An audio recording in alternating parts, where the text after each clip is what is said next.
Bom dia, meus amores, como é que vocês estão?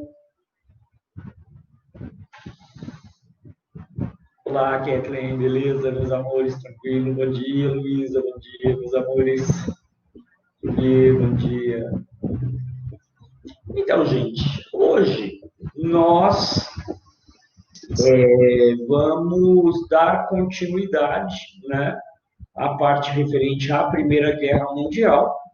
É, E aí, gente, hoje o assunto, né, sobre o qual a gente vai falar, é a fase mais duradoura da guerra.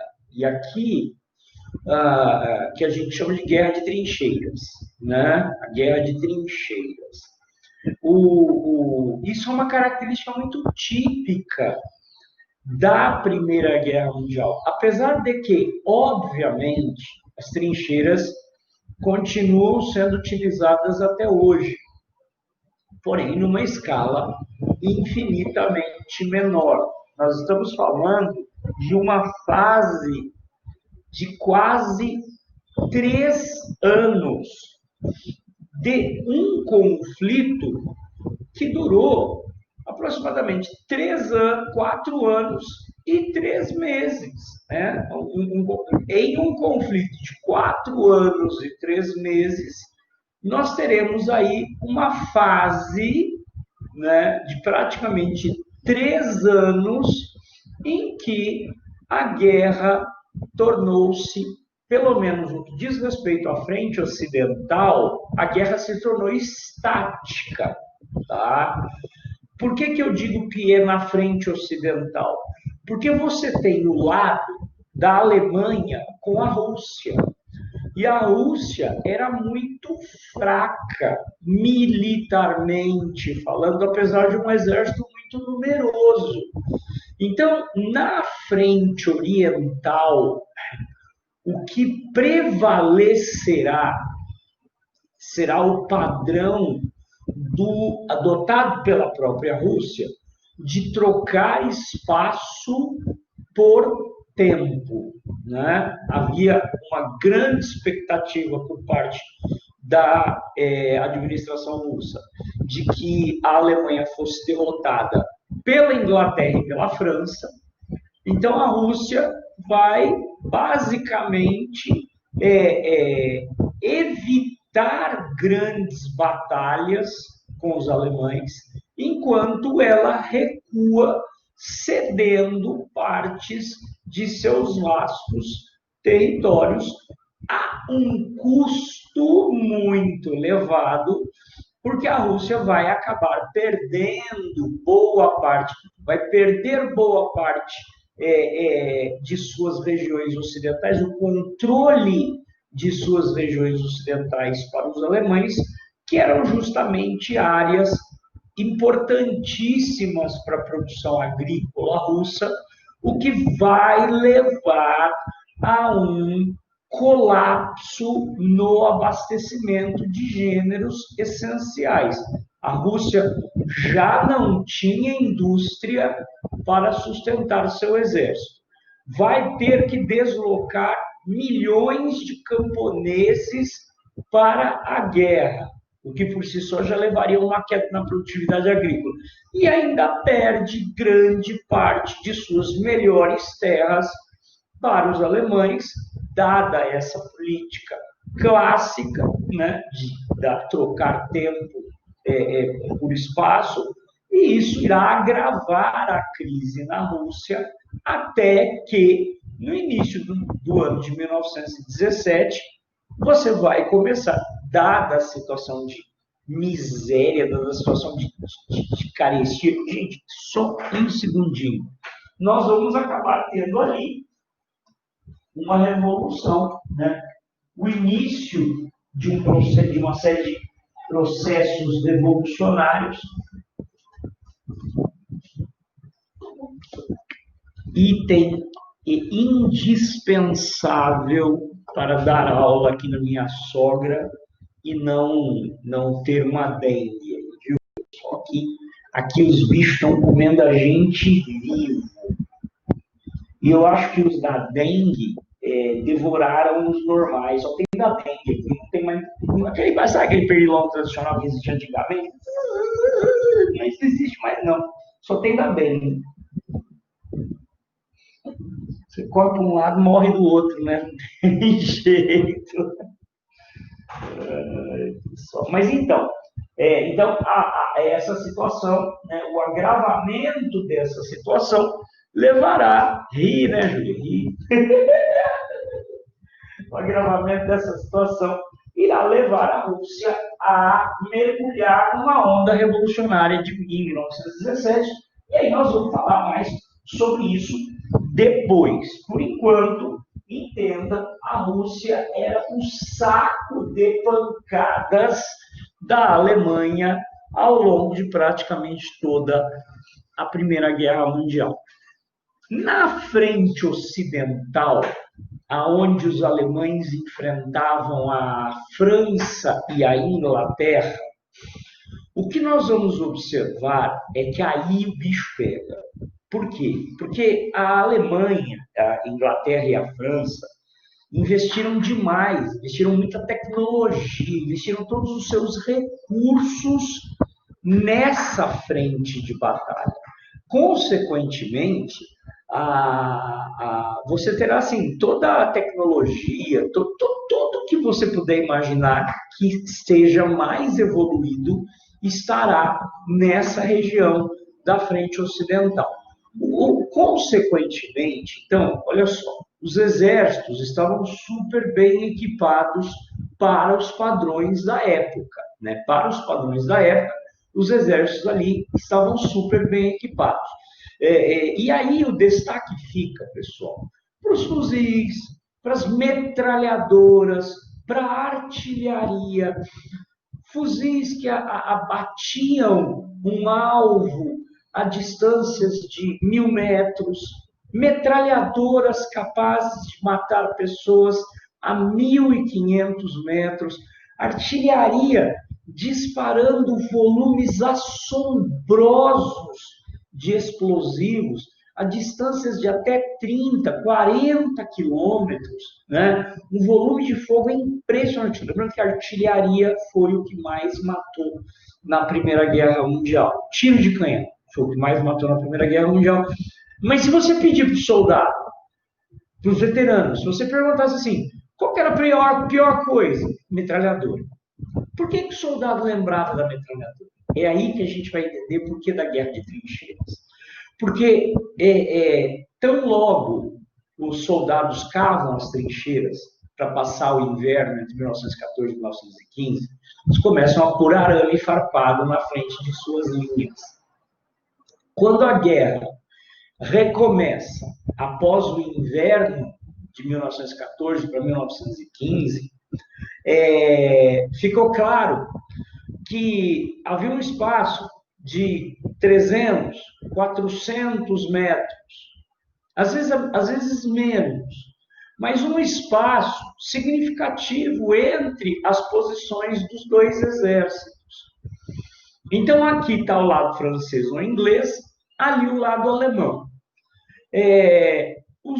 Os soldados estão escondidos em valas, que podiam chegar a profundidades de 2 metros, 2,5 metros, tá? E com muito arame farpado na frente. O que acabou acontecendo? Vocês percebem que trincheira, arame farpado, metralhadora. E se eu quiser tomar a tua posição, né? Imagina que o meu exército quer invadir a tua posição.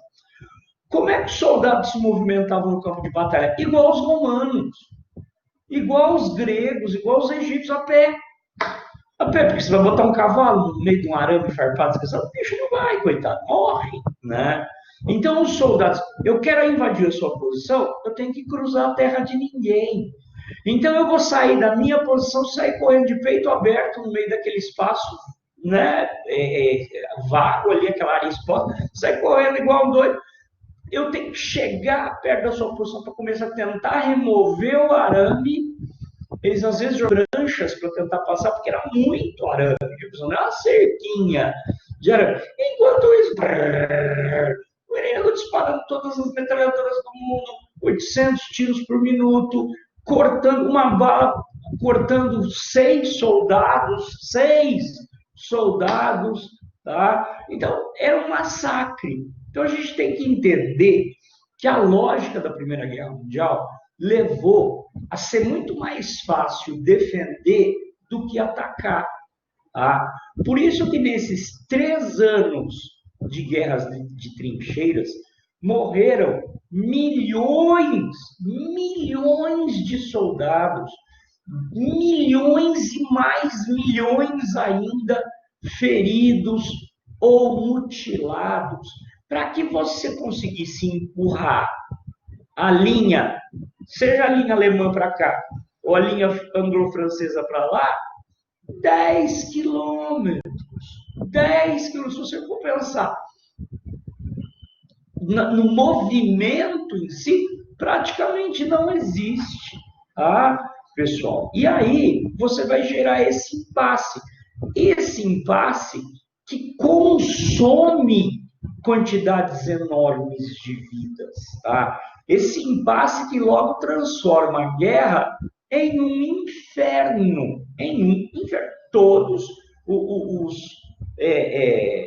Todos os relatos, e se vocês assistiram nossa aula de História da Arte e viram lá as obras de Otto Dix, né, o grande Otto Dix, que lutou na guerra praticamente o tempo todo, esteve na guerra, né?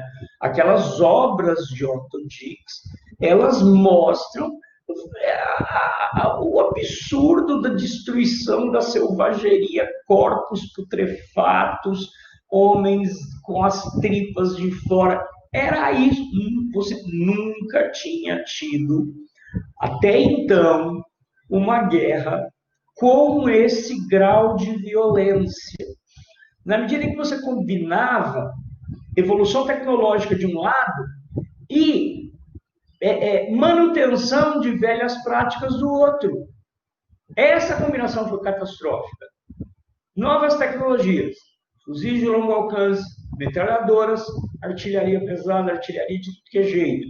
E o que é que se manteve?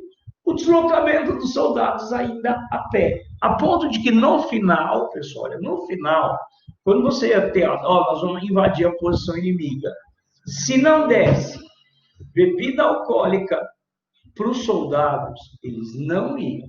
Tá? No final, os soldados tinham que estar, não bêbado de cair, mas relativamente embriagados. Sabe quando o cara fica eufórico, corajoso? Se não desse bebida para os soldados não iam. Então, os soldados sabiam que tinha chegado a hora da batalha quando passava o barril com a bebida e cada um tomava um copão para ficar corajoso, para ficar furioso, para ficar nervoso, para ficar doidão, né, pessoal? A gente fala, não dirija embriagado, imagina isso, né? Por quê? Porque o cara perde a noção. Está explicado, porque ninguém lutava aquela guerra se tivesse santo, né? Tivesse normalzão.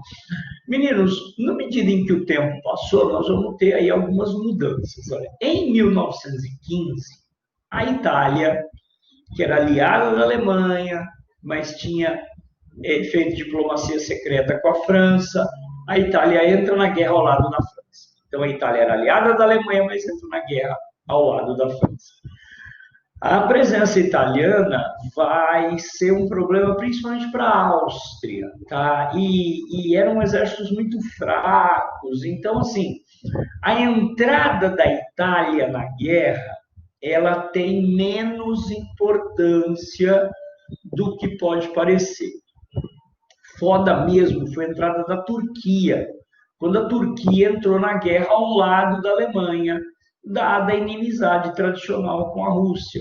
A Turquia, ela tinha, não que fosse um exército monstruoso, mas a Turquia, ela ocupava uma posição geográfica essencial, fez ali, né, na passagem dos estreitos, Bósforo e Dardanelos, os estreitos que fechavam a passagem do Mar Negro. Quando a Turquia entra na guerra e fecha esses estreitos, a Inglaterra e a França, a única via de acesso que a Inglaterra e a França tinham para auxiliar a Rússia, fechou, porque ainda não existiam os grandes portos russos no extremo norte, né? Porque eram regiões muito frias e tudo mais. Então, o único porto que a Rússia tinha, que permitia aos russos um contato significativo com o resto do mundo, ficava na Crimeia.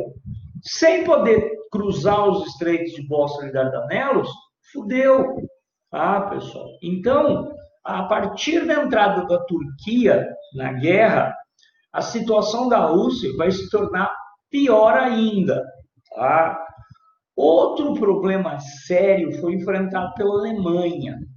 No início, lá antes da guerra, havia sido feito assinaram-se acordos internacionais, aonde os principais países aí da Europa haviam concordado em que, em caso de guerra, quem tinha a maior marinha, e aí era sempre a Inglaterra, quem tinha a maior marinha, naturalmente iria bloquear os portos dos países que tinham marinhas menores, no caso, Alemanha. O que acabou acontecendo é que, pelos acordos internacionais assinados, esse bloqueio não poderia impedir a passagem de alimentos.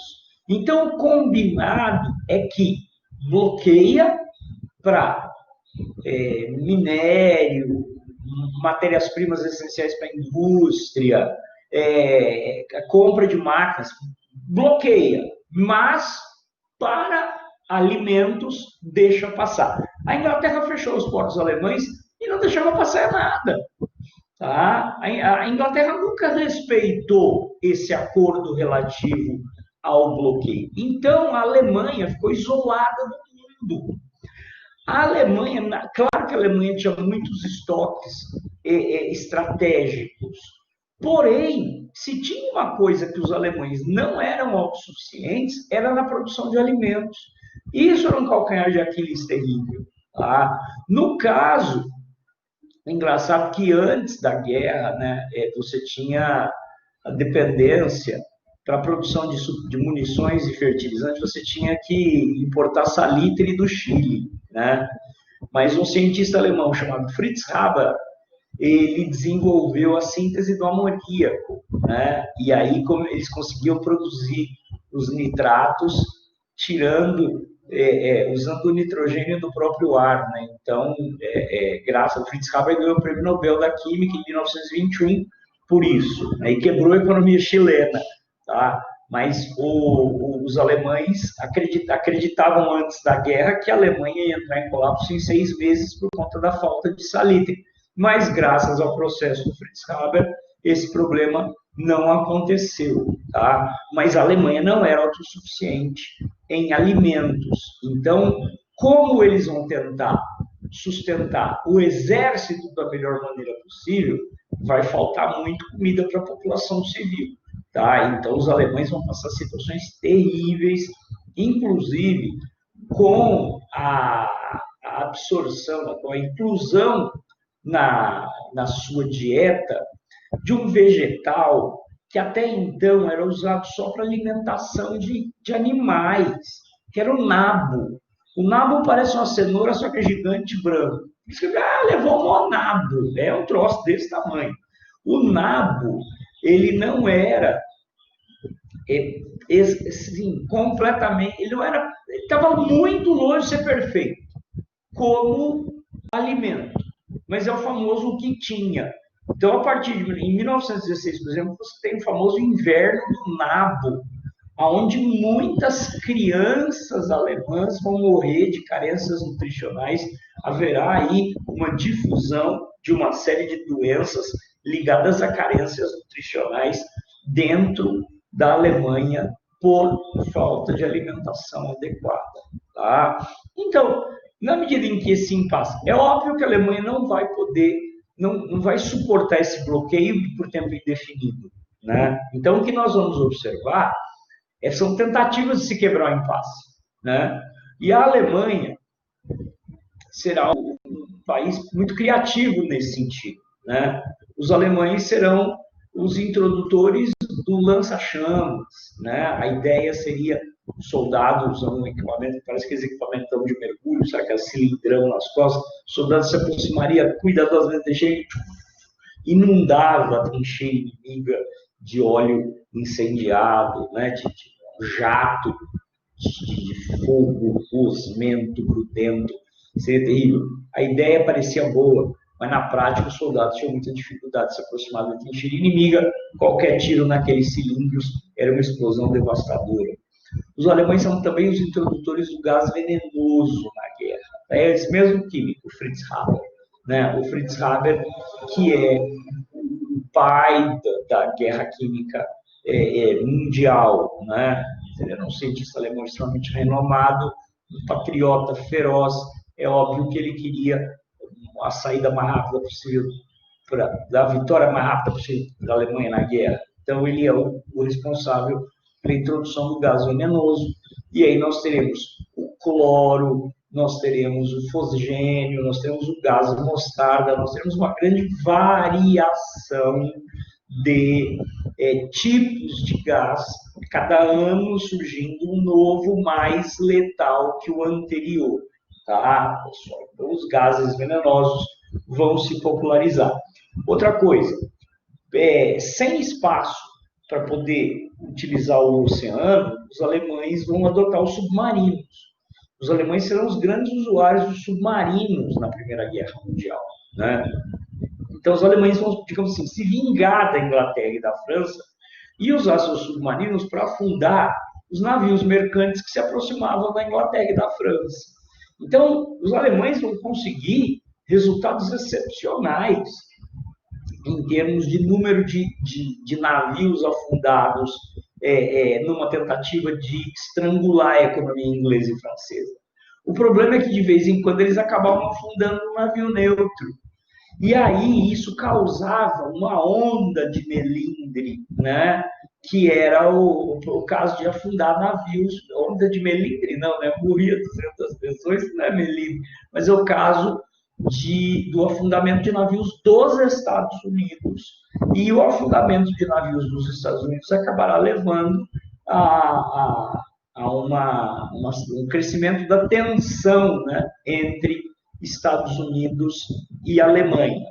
Além disso, nós vamos observar aí uma evolução muito grande da aviação, nós vamos observar aí uma evolução muito grande técnicas médicas, né, pessoal? Tinha lá o problema que, apesar dos soldados estarem usando capacete de aço, explodiu uma bomba aqui, voavam pedaços de metal para dentro do cérebro do soldado, situação horrorosa. Aí teve um médico lá que inventou um eletroímã superpotente para puxar os pedaços de metal de dentro da cabeça dos soldados. Olha que maluquice, né? Esse negócio. Então, a guerra vai evoluir no sentido de se transformar numa tragédia. Olha, em 1916 para 1917, a Inglaterra organizou uma grande ofensiva com o objetivo de quebrar o espírito de luta dos alemães. Os ingleses haviam acumulado forças, e haviam acumulado tropas, e haviam acumulado tudo que vocês puderem imaginar de recursos para lançar uma grande ofensiva numa região chamada Somme, S-O-M-M-E, tá? É a Batalha do Somme. Para vocês terem uma ideia do grau de ferocidade e do que eu estou falando dessa questão do impasse, né? No que dava tentar atravessar a terra de ninguém, tá? No primeiro dia, nas primeiras 24 horas de batalha, morreram 60 mil ingleses. Morreram 60 mil ingleses na tentativa de quebrar as linhas alemãs. Tá? Era praticamente suicídio. Tá certo, pessoal? Meninos, meninas, então eu acho que essa a nossa aula gravada é a continuação dessa. Eu não posso ficar indo muito além, porque senão eu vou invadir a nossa próxima aula. Alguma dúvida, meus amores? Algum questionamento? Uma curiosidade aqui, gente, o Brasil participou da Primeira Guerra Mundial, tá? Quando é, quando a guerra estava já no finzinho, o Brasil declarou guerra à Alemanha. Quando o exército brasileiro chegou lá, a guerra já tinha acabado, mas declarou guerra à Alemanha, tá? Gente, então um beijo para vocês. Por favor, assistam a aula gravada. Então, um beijaço para todos, pessoal. Segunda-feira não tem aula. Então, até a outra segunda-feira, pessoal. Tchau, tchau.